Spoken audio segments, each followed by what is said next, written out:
Hello, and welcome to Third Space Music. I'm Matthew Reutzstein.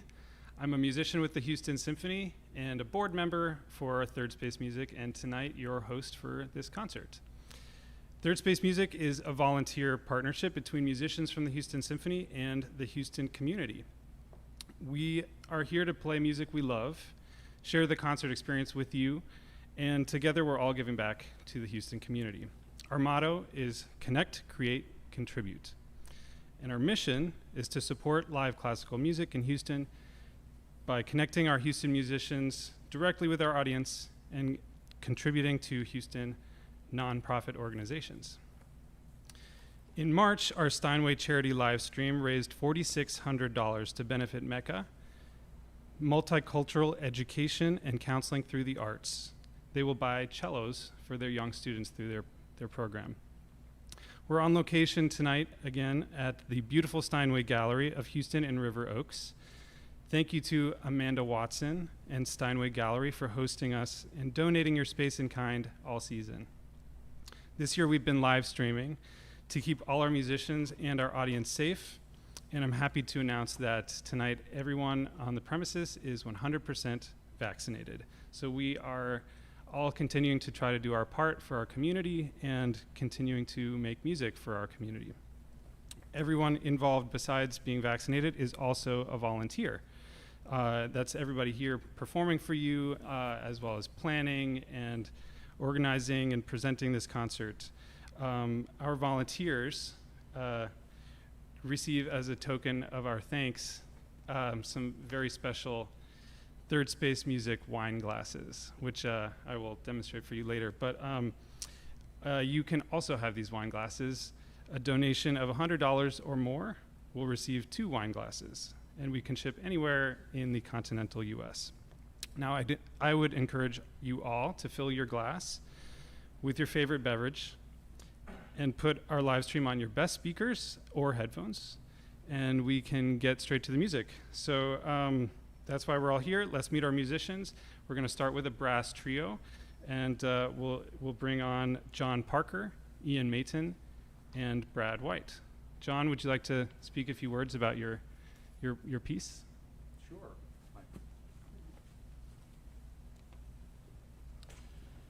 Thank you all so much for joining us this evening. My name is John Parker, and I play trumpet in the Houston Symphony. I'm joined by my colleagues Ian Mayton on the French horn and Brad White on the trumpet. Or on the trombone, sorry, I play trumpet.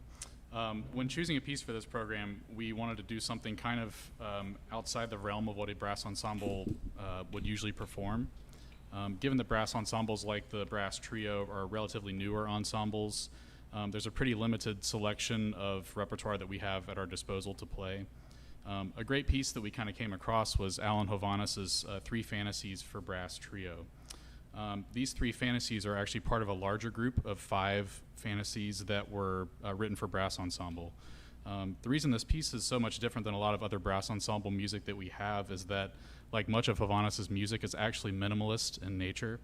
Hovhaness, his musical philosophy was kind of that you could do a lot with music, but with really simple ideas and melodies. You'll hear in these 3 fantasies that the melodies that each instrument has are largely the same. They're just played at different times, so it's kind of like a canon effect. This creates a really interesting atmosphere effect in the group, and we think that you'll really enjoy that. You'll probably notice throughout the piece as well that the harmonic content is really very limited. So you'll actually hear sections where drones are used throughout, and it creates this really long period where harmony is just one harmony and the melodies just kind of float over top of that. The last little piece of info on this piece is that Hovhaness was heavily influenced by Armenian influences, specifically from Armenian choral music and the Armenian liturgy. And we'll think that you'll notice some kind of liturgical choral elements from Armenia in this piece. So we hope that you enjoy Hovhaness's 3 Fantasies for brass trio.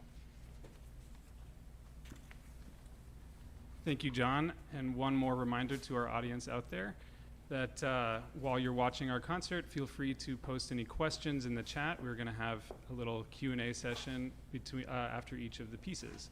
So anything you'd feel like asking, go right ahead and enjoy the Hovhaness.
Wonderful.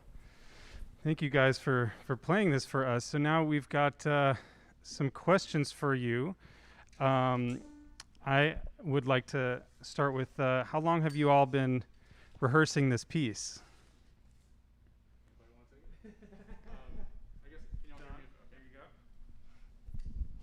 So we actually had one rehearsal on this, and it's actually, I know that sounds, kind of lazy of us to only have one rehearsal, but it was actually, the piece is more minimalist, so it's actually not so much involved for our parts, technically speaking, so it wasn't so much that we had a lot to put together. The main things that we had to work on with this piece were just like pacing, figuring out kind of what tempos to take and how those kinds of things that really make it so that we can all play our best, and because it's very individualistic, our parts with this, so we have to really kind of put it all together. And but we did only have one rehearsal for about 2 hours on this a couple of days ago, so but we think it came together nicely. Yeah, absolutely. I mean, that's the timeline, I guess, when you've got your own day job of other performances that we're doing multiple times a week as well. Ian, have you played anything else by Hovhaness that you are a fan of? This is my first ever Hovhaness piece. Okay. So this is it's been a lot of fun to work with these two guys. It's kind of beautiful and transcendent in its minimalism. So there's sort of this expansive and open kind of chanty sort of piece. You think of the old monastery chants, things like that. Kind of it comes to mind, and obviously the modes and all of the Armenian influence is a big deal here too. So we'll have to look for something else by him to put together. Yeah. Yeah, so somebody in the chat said that it sounds very ethereal, and I would have to agree. Yeah. I wondered, you guys, there's not any particular program according to this piece, right? Is it just abstract music, or is there any kind of a story? Do you know anything about that, Brad? Yeah. I'm kidding. Here you go. Actually, I don't know. Uh-huh.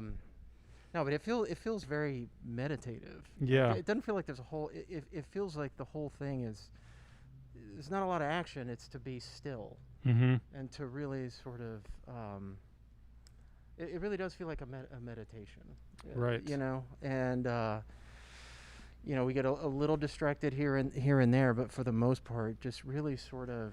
We get to enjoy each other's sounds, and it's not real busy, and even character-wise, we were doing a little bit more. For my solo, I hammed it up a little bit, but for the but at first I was playing it more like a Gregorian chant, but no, do a little something. So I did, but the whole thing sort of feels that way. I mean, when I first heard this piece, I really loved it. It was stuck in my head just the rest of the day, and I just keep listening to it. It definitely brings you to not necessarily somber, but reflective.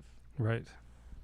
So I have a not quite as musical question for you now, because I think that there's something really special about this instrumentation too, that it blends so nicely because you're all members of the brass family, but it's a small group, so it is quite intimate. But there's a difference here between each instrument still has its own color, and I know being in the orchestra, I'm already aware of that, but I sit in front of you guys, so I don't get to look back and visualize what they're doing, and so it's nice to get to watch you.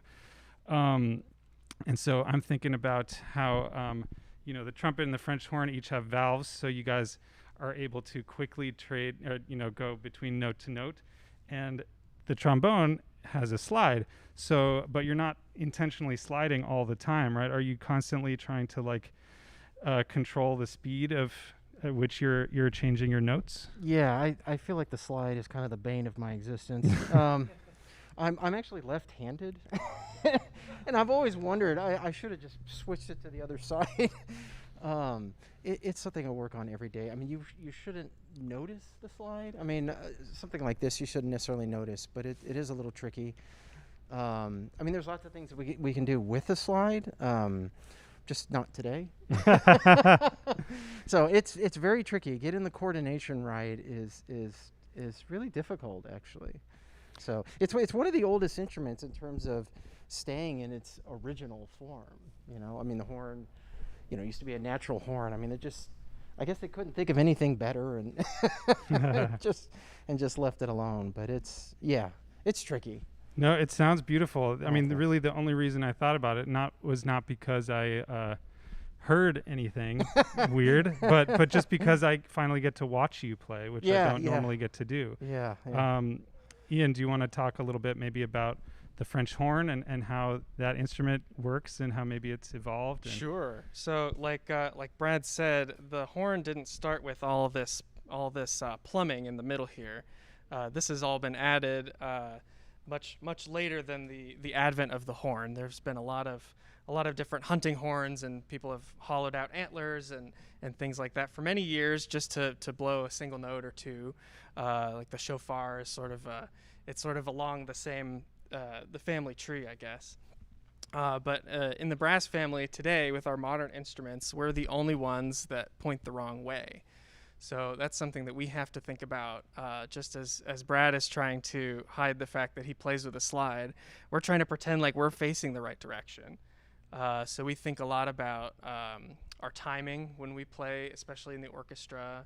On the big stage, we're probably some of the furthest from the conductor, the furthest from the podium in the front. So we have a lot of distance to overcome, and we're pointed the wrong way. So we have to play early enough that our sound reflects off of the back of the hall surface and gets to the podium at the same time as everybody else's sound. So the old joke is that horn players are always late in all aspects of life. That's the old trope, but really it's something that we do actively think about. And for folks who don't sit as far back in the orchestra as we do, when you come back and maybe sit in the hall where we are, or out on stage where we are, you might be surprised how early it sounds like we're playing, just to kind of keep on top of everything. So that's our life struggle. Very good. Well, then if horns are always late, are trumpets always early? We're still late usually, and I think my colleagues that sit in front of me will probably agree with that. But yeah, I mean, kind of what Ian said. I mean, the trumpet in particular, you know, we didn't really get these piston valves until the I guess the mid 19th century, and chromatic trumpets weren't really invented until the 18th century. So, you know, even, I mean, if I can play a little bit, but something like that would have blown people's minds in the 1700s. So, you know, it's just the chromatic trumpet is really, really interesting. But as far as playing on time in the orchestra, like, yeah, it's something that we struggle with, especially during COVID, because we're all spaced out, and we've had extra distance issues, and just playing together with our colleagues is sometimes a challenge with the 6 feet distance. But it's something that I think that me and my colleagues have done a great job adjusting to throughout this whole pandemic, and I'm really proud of everybody that I work with. But I don't think that we have to anticipate quite as much as the horns do, but we still have our fair share of struggles with that, for sure. Right. So can you guys tell me maybe a little bit about when and where each of your instruments come from? So my trumpet is, and I actually just got this recently about 2 years ago. This is a Mount Vernon Bach C trumpet. So this is when their factory was in Mount Vernon, and they've moved their factory to tons of different places over the years. Elkhart, Indiana. Where are they now, Brad? Do you know? Are they still in Elkhart? Okay.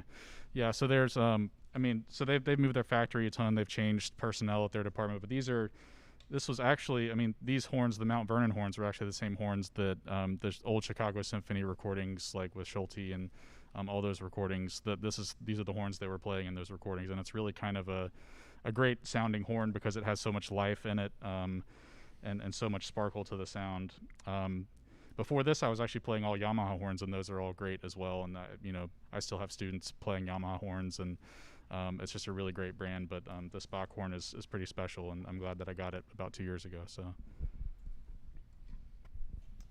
my horn, a lot like a lot of French horn professionals, is made by a single guy in a shed. It's a lot. The horn maker ecosystem is a lot of hand craftsmen, usually very small teams, maybe 1 or 2 guys. My particular horn was made by a fella named Jacob Medlin, who works in his amazing and very high-tech shed in Greensboro, North Carolina now. And that's what he does. That's what he does for a living. He sits in his shed and he makes beautiful instruments.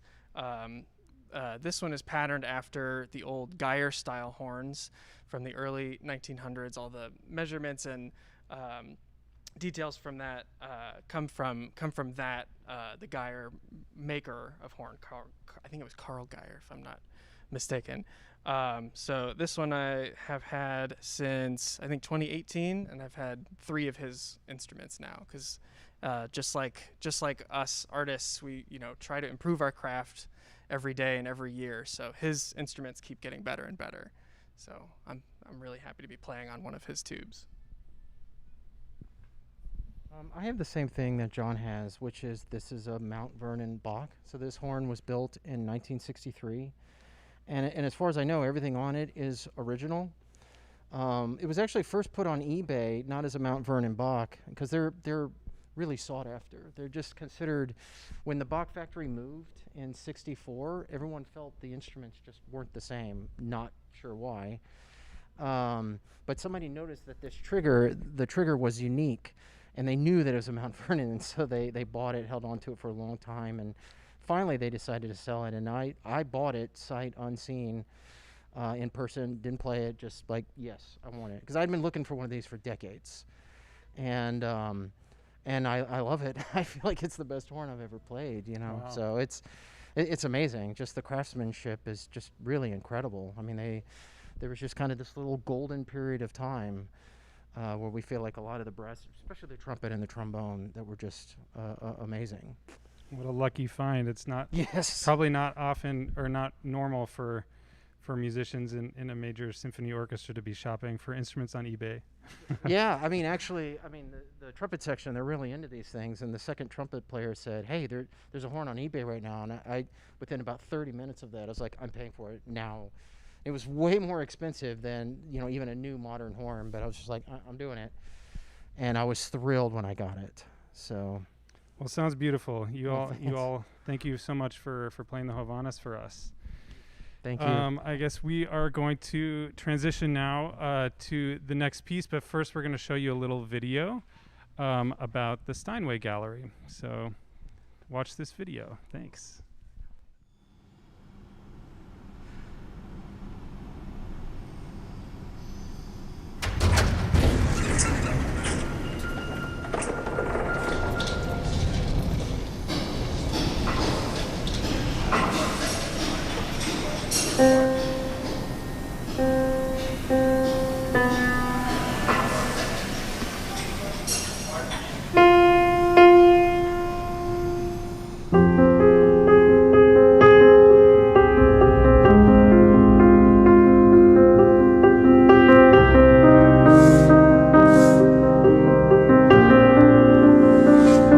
Handmade in a machine-made universe.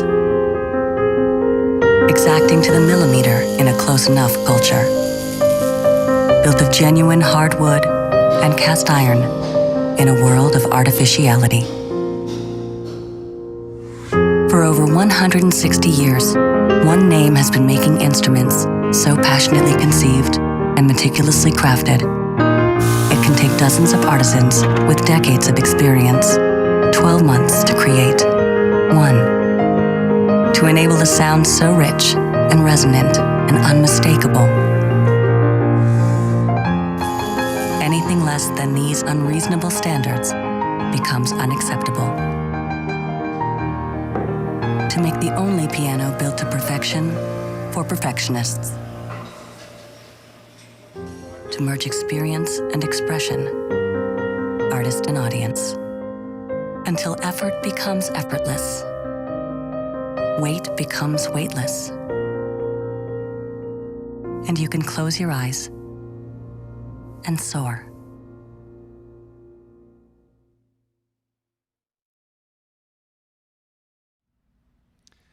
Okay, thank you, Maki, for that video. We are now going to do the next and final piece on our program, which is by Robert Schumann, the Quartet for piano, violin, viola, and cello. So the stage is now set, and I'd like to introduce our musicians, Christopher Neal, Joan DerHovsepian, Jeremy Kreutz, and Scott Holshouser. And Chris Neal is going to introduce the piece a little bit. Chris?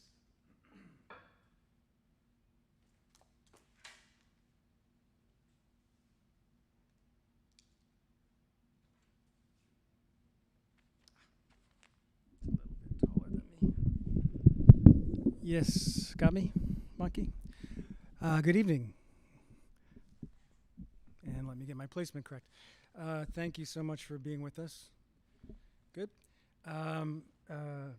This evening we're so pleased to bring you Robert Schumann's E-flat piano quartet. Robert Schumann lived from 1810 to 1856, just 46 years. This piece was composed in 1842 when he was in the prime of his life at 32 years old. It is impossible to talk about Robert Schumann without mentioning two things: his mental health and his profound love for Clara Wieck. Excuse me, let me make that down a little bit. In his later years, he was tormented by visions and had periods of extreme mania as well as very deep depressions. He most likely suffered from mercury poisoning, a common medical treatment at that time, and he was likely bipolar as well. Robert first met Clara when he was 18, when he studied piano with her father. She was only 9 years old, but already a successful concert pianist. By the time she was 13 and the mutual attraction was clear, at a concert, Clara's mother said to her, "One day you must certainly marry Robert." But Clara's father, who strictly controlled her career, did not agree. At the age of 20, Clara accepted Robert's proposal for marriage, but Clara's father refused to give his permission, which was legally required because she was younger than 21. So Robert and Clara sued him for the right to marry, and the judge agreed with them. They ended up marrying one day before Clara's 21st birthday. I think that story says a lot about Robert and Clara's relationship. They could have waited for her to turn 21, but they were willing to fight to be together even one day sooner. The piano quartet was composed 2 years into their marriage, and it was clearly inspired by Robert's love for Clara. Interestingly, it's in the key of E-flat, which is known as the hero's key. Beethoven famously used this key signature to his advantage in his revolutionary Eroica, Symphony No. 3. Clara was certainly Robert's hero. She not only managed his career in her own, she also played piano on all the great stages of Europe. She was a prolific composer, and she gave birth to 8 children, 7 of whom grew to adulthood. The piano quartet is divided into 4 movements: a slow fast, a scherzo, which takes the place of a minuet, an andante cantabile, and a fast finale. It's my feeling the melody you will hear in the andante cantabile, one of Schumann's greatest, is an expression of how Robert felt when he was near Clara. It is a deeply felt expression of admiration and true love. And now it is my great good fortune to band together with Scott, Joan, and Jeremy, the finest players in our great city, and I'm very lucky to be able to work with them, to bring you Schumann's luminous piano quartet in E-flat major. Thanks.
Thank you all so much for that wonderful performance. That was amazing.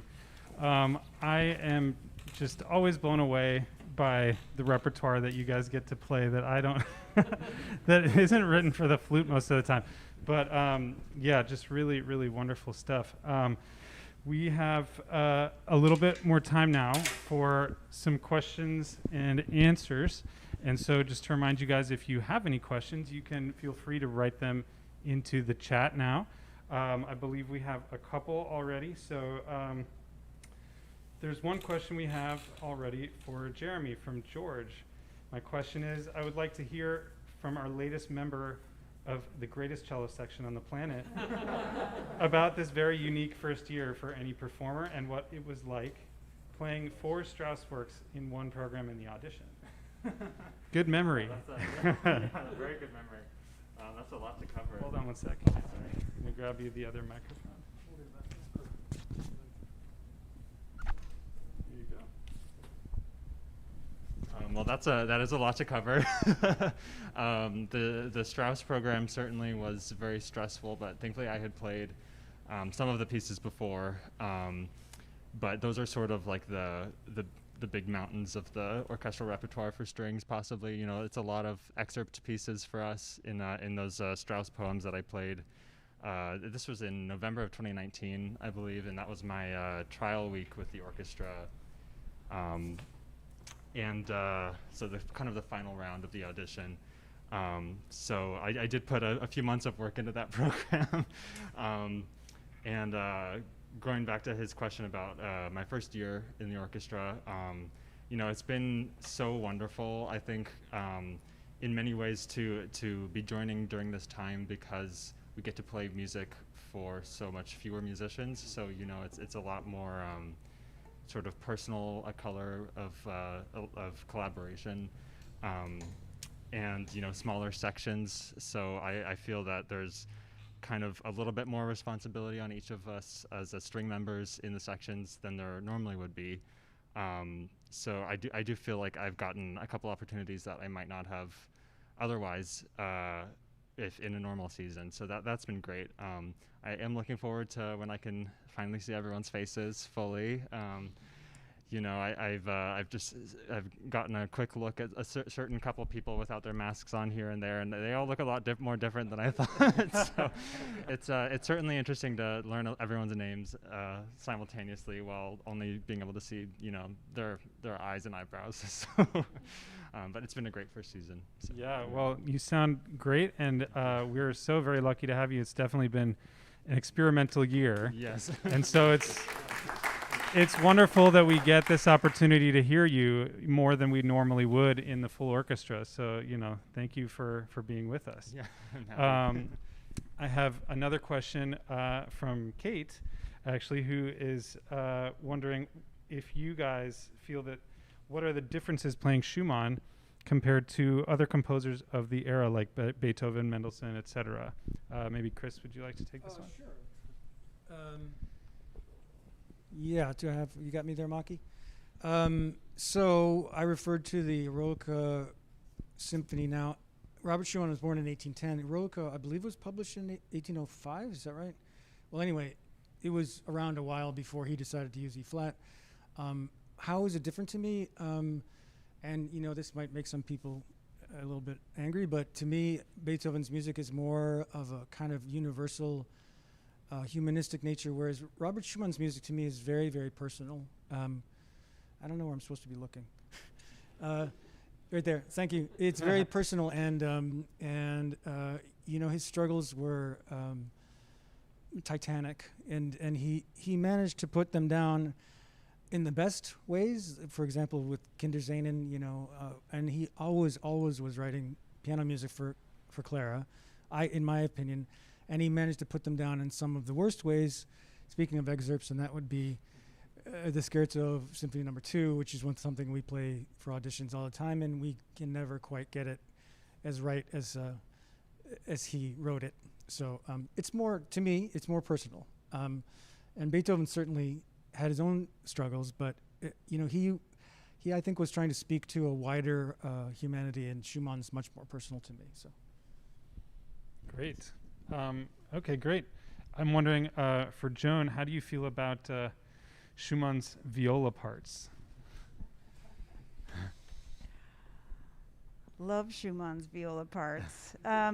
Chamber music is really the greatest repertoire that we have as violists, and so we're always looking forward to breaking out like this and playing with our colleagues.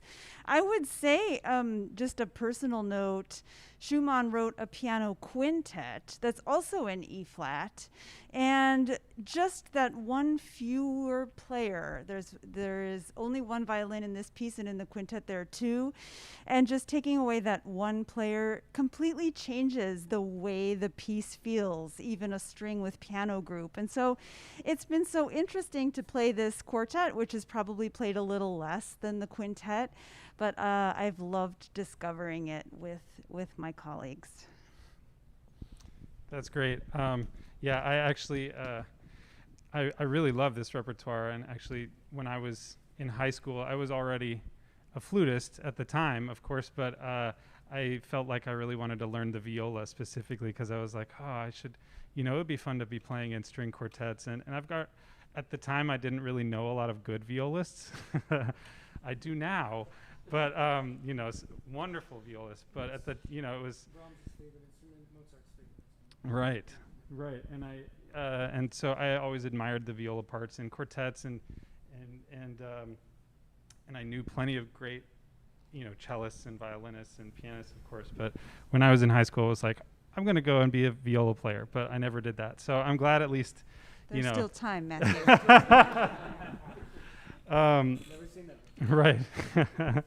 Yeah, one of these days.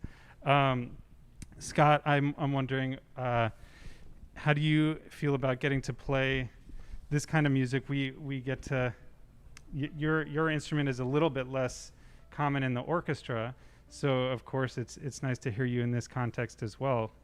Yeah, absolutely. I've done a lot of chamber music this year. Joan over here is like the king of chamber music. We played, or the queen, I'm sorry. We played, about 4 pieces together, or 5 pieces so far? And we play at the Grand Teton Music Festival as well, and they do a lot of chamber music up there. So, yeah, I've gotten to do a lot. And as Jeremy said, some of the smaller groups in the orchestra have been as little as 4 to 6 people, even on our subscription concerts. So I've gotten to do that size group as well. So, yeah. Wonderful. And can you tell us about this beautiful Steinway piano? How is it to adjust to this piano from Jones and your house? And it's very little adjustment. I mean, it's such a fine instrument, and it's strong, but it's not super loud, so I don't have to work too hard. What we have a problem with in a lot of this kind of music is the piano, if it's a really strong one, you know, having to hold back so the strings can be heard, or, you know, whoever. And in this case, this one is just a beautiful instrument. It's not too loud, and hopefully we balanced okay and we could hear others play. That's always the goal. Yeah, it sounds beautiful in here. I hope all of you at home can hear how beautiful it sounds too. We've got, I guess, another question. How technically difficult was that piece? There were so many fast passages. Who wants to take that one? I'd say it's pretty close to Mendelssohn. Mendelssohn used a lot of scale passages, so you heard a lot of, you know, all that kind of thing in the third movement. And Schumann uses some of the same scale patterns. They're pretty pianistic, but it's the same kind of florid writing in a lot of the faster movements. And of course, the beautiful cello solo movement is like a top 40 pop song, you know. Yeah, so. A good one. Yeah. Right. Great. Can you guys also tell us about the instruments each of you is playing too? Maybe we'll start with you, Chris. My violin is my companion now since 1993. It's a violin made by Michel Decanet in Venice, Italy in 1753. And I'm extraordinarily lucky to have it. I happen to be in the right place at the right time. And I happen to have parents who are willing to make a bet on me. So, 1753, Michel Decanet, and my bow is a Fatique from Paris, turn of the century, I think. But I played this violin with many, many different bows. Actually was having a little right-hand problem today because I had a little, I was an idiot with my motorcycle the other day. So in the first movement, you may have noticed I changed some of my bowings a little bit. My Fatique bow is very soft because I've had right-hand injuries kind of my whole career. So I have to adjust my playing. So anyway, that's my stuff. I wouldn't have noticed anything about different bowings. So my instrument story is much younger than the ones surrounding me, probably. This is my instrument that I've played on since 2013. It's a J. Haida cello, which is kind of a student-grade cello. For what we paid for it, I think it sounds much better than a student-grade cello, and I think my playing has kind of molded around it. So the pandemic has kind of gotten in the way of my cello shopping, I will say. So that's hopefully coming up this summer now that we've got some vaccines going around. But yeah. String players are lucky that we have both old and new instruments. There are great modern makers now. And the advantage of that, of course, is that you can meet with that person and they can work on your instrument and you can know them. So it's wonderful that we have people living today making such great instruments. This one is new in my life. It's made by Giovanni Grancino, who lived in Milan, Italy, and it was made around 1690. And so I just love thinking that Bach was just alive when this was made. That's amazing. What a legacy. I don't know if we've got any other questions on the chat, but I guess we could wrap it up if all of you are feeling like you've expressed yourselves. But I just have to say a couple other things real quick to just, of course, thank you all for coming here tonight and watching this live stream. It's really such a pleasure to get to play these concerts for you. And so we hope you enjoy it too. This is our final concert of the Third Space music season. So on behalf of all of us, it's just a privilege to be a part of this together with you. Please follow us on Facebook, Instagram, and YouTube. I would also like to thank all of the volunteers here, besides as well as the musicians themselves: Tad Smith, Bob Richter, Darlene Clark, Linda Goldstein, Sheldon Pearson on stage operations, and Maki Kubota as our audio engineer, and Bosun Mo assisting with cameras. Ward Arendt is our photographer tonight. And thank you also to our social media team, Kate Ladner, Annie Chen, and Amanda Watson. This has been a difficult year worldwide. We're very grateful to be able to stay connected with you all, stay creative, and have an incredibly successful charity event where we raised over $4,000 to help young people learn the cello. Thank you again to Steinway Gallery for hosting us all season long. This is, once again, thank you. Everyone here is a volunteer, and so we love putting putting on these performances for you. But of course, we do have expenses. So if you would like to donate, that would be wonderful and very much appreciated. If you donate more than $100, at least $100, that is, you will get 2 of these beautiful Third Space Music wine glasses. So I believe if you scroll down, you can find the button to donate. And thank you all again for your wonderful playing. Thank you for watching. I think we'll see you next season, hopefully in person and maskless and healthy and safe.